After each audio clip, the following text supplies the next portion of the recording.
He was born and brought up in Rotherham. My mum was born and brought up in Barnsley. But I was born in the Yorkshire Dales in a little village called Long Preston. Does anybody know Long Preston? Yeah.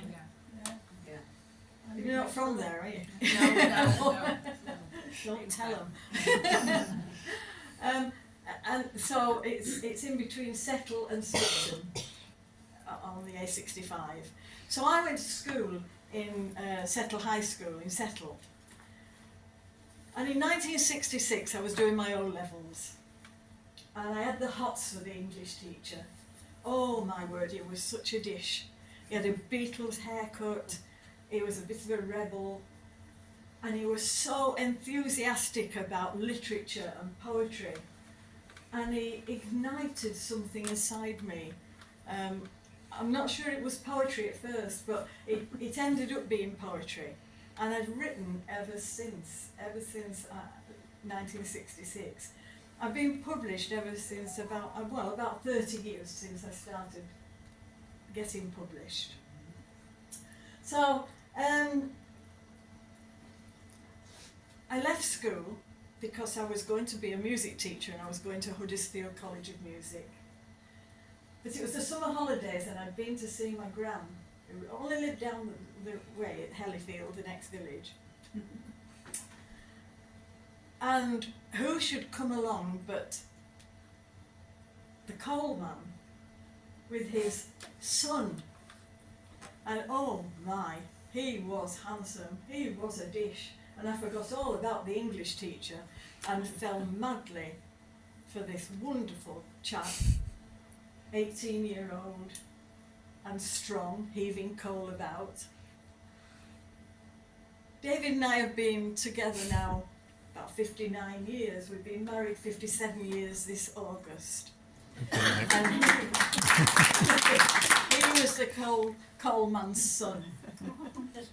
I wrote a love poem, and because I'd still got music in my head, the poem is made of musical terms. Now, some of you may not understand it, but you get the gist. But if you know anything about music at all, a little bit, you'll get it. I was all a quaver as he waltzed me around. Then he changed the tempo and we tangoed to the sound. It only took a minuet. His flat was very small, and I bowed out rallentando before the curtain call.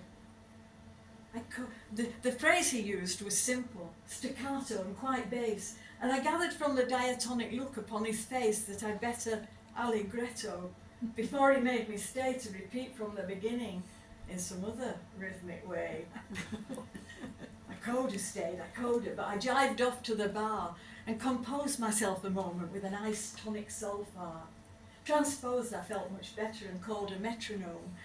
But as I fumbled for my key, I heard his dulcet tone.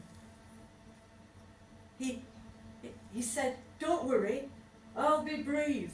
And then he paused to rest. He climbed the stairs in double time and had to beat his chest. The moment was chromatic, but his timing was just right.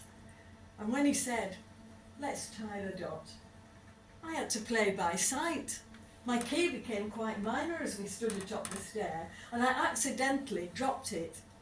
Not altogether fair, because he had to crotch it down. And whilst on bended knee, I answered, ad libitum, yes, in perfect harmony. The change in me was major. My signature became an ornamental sounding shark, a quite augmented name. We learned the rudiments quite fast. Duets were slightly naughty. He trilled me then and trills me now, although he's well past 40.